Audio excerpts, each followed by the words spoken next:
Greetings all, Shaman here, and welcome to Readings by Shaman.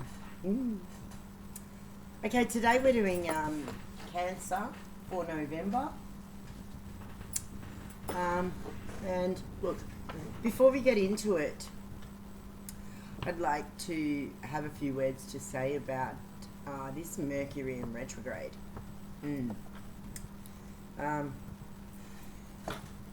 Watch people's negativity, okay? Because I had a bit of an incident today, and it sort of exploded into a really big mess. So I basically had to block a few people and deal with a bit of negative shit. It was a conversation on Facebook with someone I'm friends with, and they were talking about how somebody was backstabbing somebody. And it's just the way I speak. They took offence to it, but anyway, I am just me. I am who I am. I'm authentic. I don't put on airs or graces. I don't pretend to be somebody I'm not to please other people. That's bullshit, and it's not who I am, and I won't do that. So if that's what you expect from people, well then you should not be my friend, because I tell it like it is. And if you are doing something that I consider to be wrong, I will call you out on it, because that is who I am. I bring light to truth, and I basically pull lies and deception out of the ether, and I show it to the world. And I've done it since I was a child, and I will do it for as long as I'm alive, because it is the right thing to do. But anyway, one of my friends was talking about how this girl backstabbed her, and I actually said to her, I said, look, if they backstab you, they're not your friend. And in my opinion, it's nothing but a low-life dog, and you need to get that the fuck out of your life. And there was another girl who said something along the lines of doing damage to this person's life because she'd said something that was not so nice. Now, pardon me for saying, but that is lower vibrational bullshit, and I don't want to be aligned with people who are like that, so I called her out on it. And I said to her, you know, you're supposed to be a medium, and yet you're saying this sort of stuff. I said, that is not okay. And then she starts on a rant about what I said, which really, it was just the way I talk. But anyway, she's tried to turn it around on me. So look, in my attitude towards people like that is, fuck you, I'm going to air your dirty laundry. So I blocked her, and I put a post up on my page about what had happened and what my thoughts and theories about it were. And personally, I just think the girl's a hypocrite, because when I responded by mirroring her own behaviour back at her, and she didn't take it very well. And I happened to say to her, it's not so nice when your own behaviour is mirrored back at you, is it? You don't like it. Oh well, that's a bit of bad luck, isn't it? You should not ever treat people any way other than how you expect to be treated. And if you do, then expect to get a shit ton of crap back for it, because that is only fair. If you're going to be an asshole of a person, you deserve whatever comes to you, and I will have no sympathy for you. And she says, you call yourself a light worker. Well, hello, my darlings. I've never called myself a light worker, because that is modern ass bullshit in my opinion. Magic is magic, and you either use it correctly and you work by the laws, or you don't. And there is no sitting on the fence. Magic is a neutral force. It is your intention that changes that. So, you know, what you give out is what you get back. So we all have to be very, very careful about what we put out right now, because Mercury in retrograde is bringing out the worst in people. But anyway, so Cancer, let's get into this.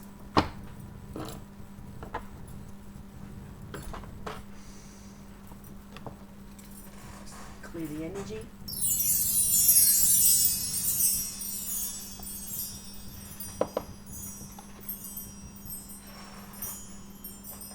Okay. Let's go, guys.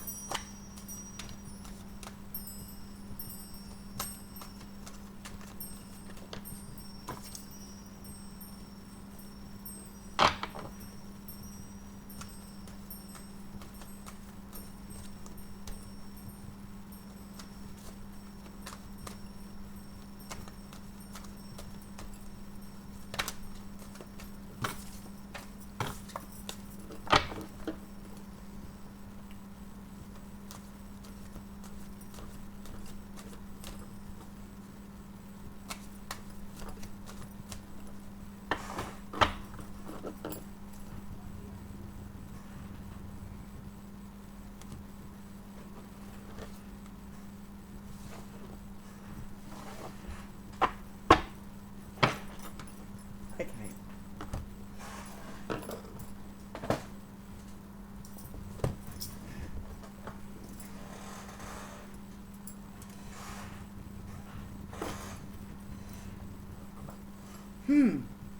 First card off the deck is the Fool.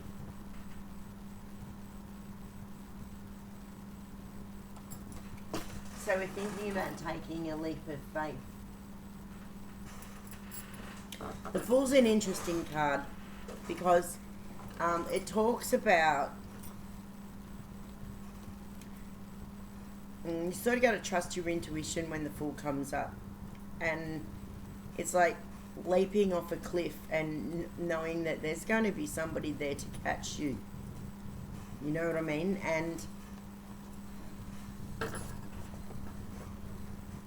it's kind of like trusting in the will of heaven, I guess. And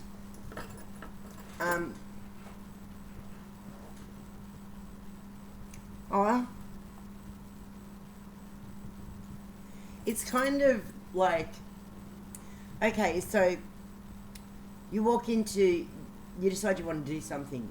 You don't know what the outcome's going to be. So, in a sense, the Fool can sort of represent ignorance because, or maybe not so much ignorance as maybe naivety, because he doesn't know what's waiting on the other side for him. And it's about transmutation and internally changing and being guided through the dangers in life, sort of trusting intuition and stepping off that cliff and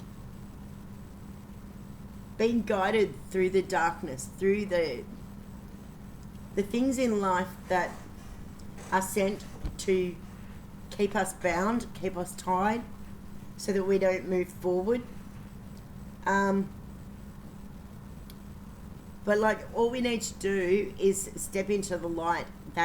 That's basically what the image of stepping off the cliff is about. It's about taking a leap of faith and stepping from the darkness into the light.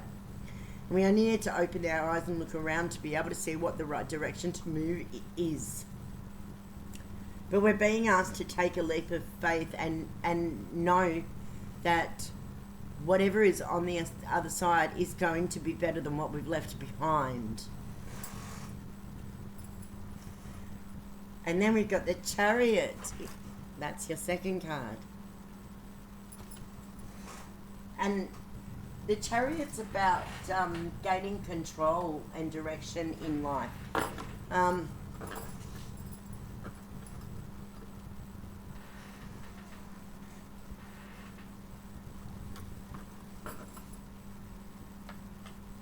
It's telling us that we're gaining control of our destiny. It's like if it was in the reverse, it'd be more of an energy that is out of control and not really taking action in any specific way. It's more about being out of control and impulsive, and because it's in the upright position, it offers exuberance and energy and ambition. So many of you have an ambition or a drive to take on a new challenge of some sort. Maybe it could be a new job, or you know, maybe it's involved in sport or whatever. But it speaks of a new challenge. It's something that you haven't done before, and it's something that you're gonna actually quite enjoy. But you know, it's a card that refers to the long distance traveler, if you know what I mean. Like it's about, also it can indicate journeys and traveling. So you might be taking a trip. But it also tells you to watch your energy levels and make sure that you get plenty of food and rest and sleep, because if you don't do this, you won't have the energy to be able to get to the final destination. So you need to take proper care of yourself. And then we've got the Ace of Swords.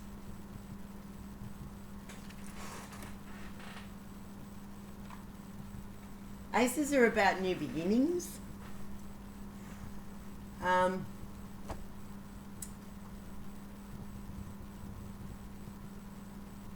New opportunities, untapped potential. And being that it's swords is about communication. It's about truth. It also cuts away the lies and gets to the heart of a problem. It rules over the intellect and thoughts, you know, ideas, also preconceived visions, notions of what should be, could be, would be, if you know what I mean. Let's see what the next card is. And we've got the Wheel of Fortune.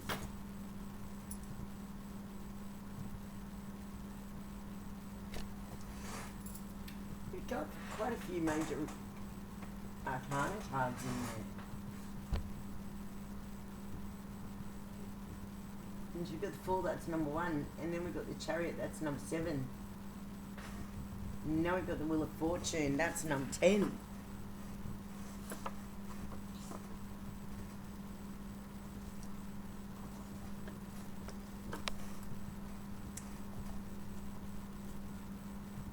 So the Wheel of Fortune, it kind of tells me that what you are working on right now is, pardon me, I've got a bit of a head cold.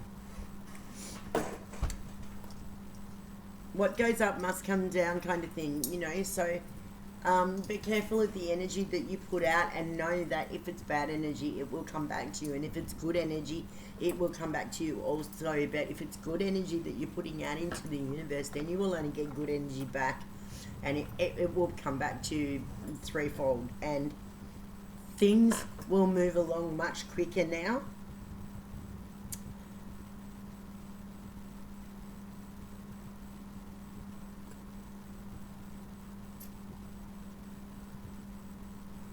So it says you're at the top of your game, you know. There's not much that can push you out or put you off your path at this time. And also, it's about attaining a calm state of mind and a peaceful environment, and, you know, it talks about the stillness inside the hub of the wheel, which is this part here. I'll show you. See here? Oops. If you have a look in the center, see that central hub there with that little bolt in the middle? That little bolt in the middle stays still, but the wheel moves around it. This central hub, just the same as the base chakra. Okay, this is pretty much what it symbolizes, but there always needs to be that stillness within in order for us to have the peace and tranquility that we need to be able to focus and to be able to attain our goals, so that we can manifest exactly what we want. So it's time to consider what things might be blocking you at this time, and to clear the path, because the Wheel of Fortune is demanding a clear path to be able to move ahead.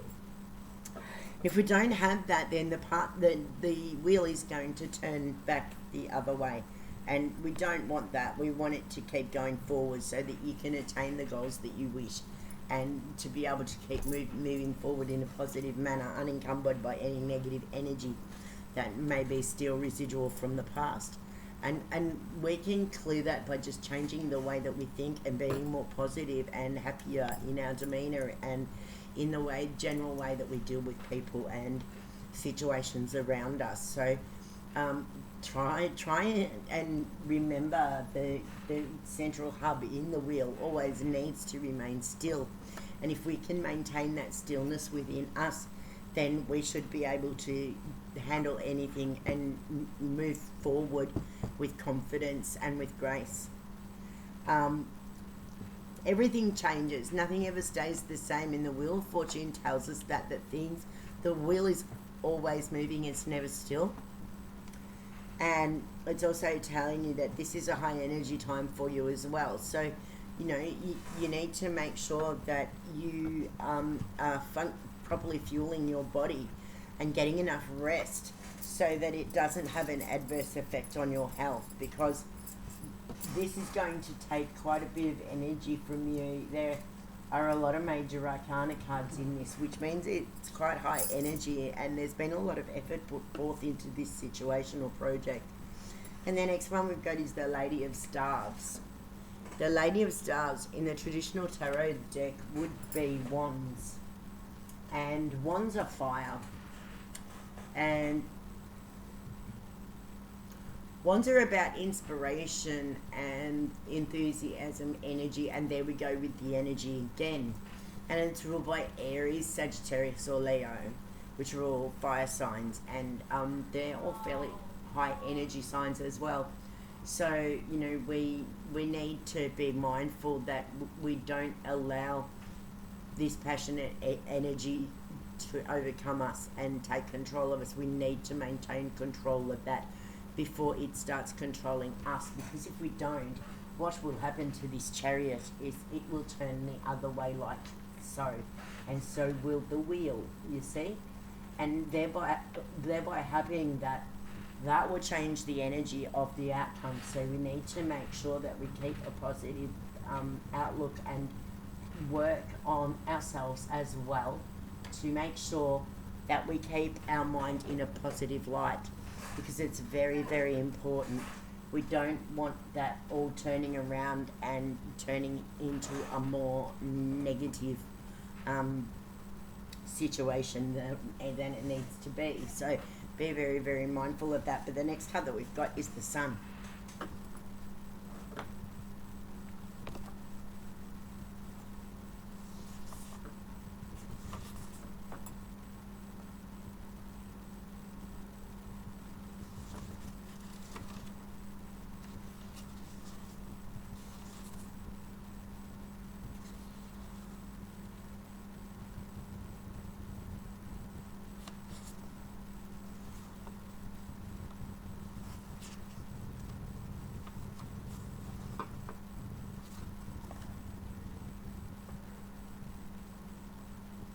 It's a very bright card, this. I actually really do like it. The Sun's a good card to get because it tells us that there's a lot of love and warmth present at the moment. And it's also a card for good positive direction, and it tells us that the things that we've been working on are going to be able to be brought to a successful conclusion.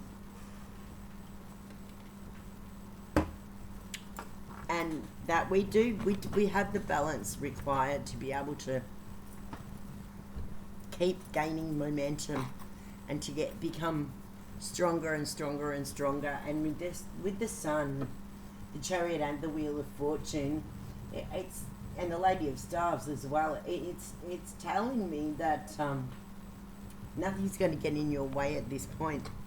That you've been very, very focused, and you've put a lot of energy into this, and so it's the reaping of the harvest, so to speak. You've waited for your crop to grow and to ripen, and now it's time to be able to start picking the fruit of the work that you've done. And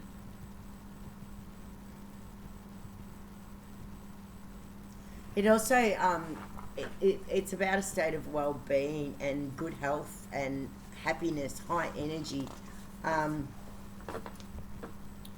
and it's a place where we can get in touch with our higher self and be able to communicate with the higher self as a collective whole. Um, it's motivation and it's inspiration, and it's bringing your desires closer to you. So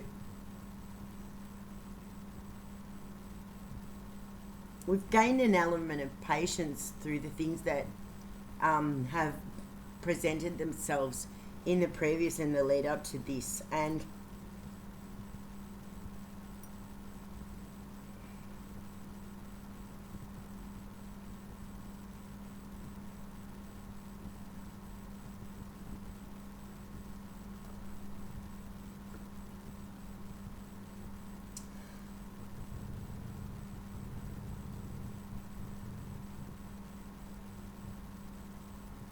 I feel like you're going to be moving into a much more positive phase. And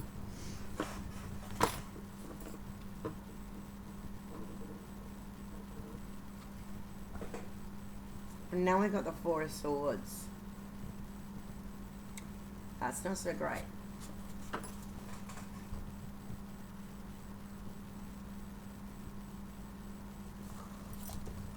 Again, like I said with this one, swords are about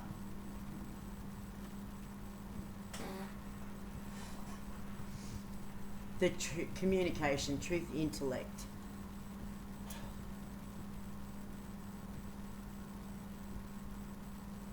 Ideas, thoughts, ruled by Gemini, Libra, and Aquarius.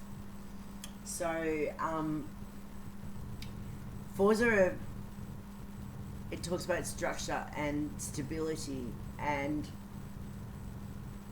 also it talks about manifestation, which is what I was saying, which is funny because I was only talking to you about that just a few cards earlier.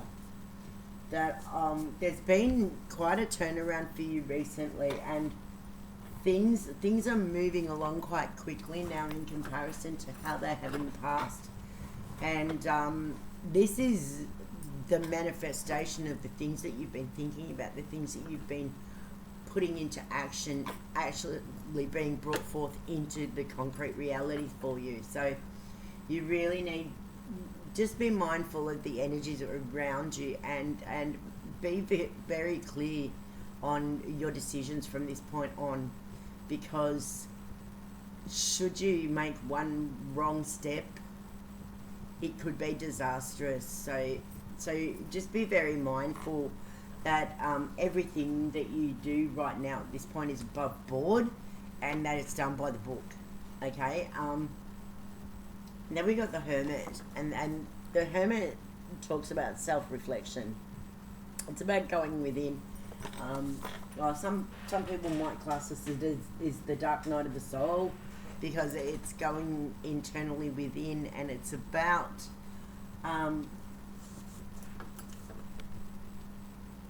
looking at situations with an honest vision, almost like being lifted out of this situation without the emotional baggage attached, so that we can see things clearly and without the emotional persuasion of energy to make us emotions can make us react one way or another. And if we can view situations without the emotional present, the chances are that we would make totally different decisions. And so right now, I believe that this is telling you that you need to look at things from an angel eye perspective. You need to lift yourself out of the situation and look down on it without the emotional attachment to it. For some people, this may be very, very hard. When I have a problem not like that, I actually meditate and the problem solves itself. But the next one card we've got, the last card, is the Knight of Staves. Now, traditional tarot says that's a Knight of Wands. Now, knights are impatient, they're passionate, they're fast moving, and they're very, very eager, but they can also be very immature. And, or maybe not immature, no, that's more the page, really. Impatient. Sometimes immaturity, I suppose, can go with impatience, because as we get older and we grow, we learn to be able to gain better control over ourselves and our emotions. So I kind of feel like the two go together. But they're very eager to experience the world and everything that the world has to offer, and so they can be very impatient and maybe a little immature as well. But it's saying to be careful of that at this time, because otherwise that could put this path in jeopardy. So be very, very careful about that, and just be diligent. It would have been much better if we had have had the king. Like, if we had had a king come out at the end, that would have been so much better, because kings are about execution. But because we don't have a king and we've got a knight, I would suggest to do some meditation, and possibly a little bit of shadow work probably wouldn't hurt either, because if you do the shadow work, you can put yourself into the headspace of the king, and the kings are executors. They're very level-headed, you know. So it's very unfortunate that the knight came out instead of the king, but they like to bring things to fruition. But I think if you do some work and a bit of meditation and look at things from a truthful perspective, then you'll be able to gain the elevation to be able to view the situation with this non-biased attachment, like I was talking about earlier, about looking at it without the emotions involved. Lift yourself above it and see it for what it really is. And once you do that, then I believe that you'll be able to move more into the king energy and be able to execute exactly what it is that you're wishing for. And so, anyway, thank you. That is my November read for Cancer, was it? Yes, Cancer. So, blessed be, my guys, lovelies, and have a lovely evening wherever you are in the world, or day, or afternoon, or whatever time it is. Thank you for watching, and blessed be.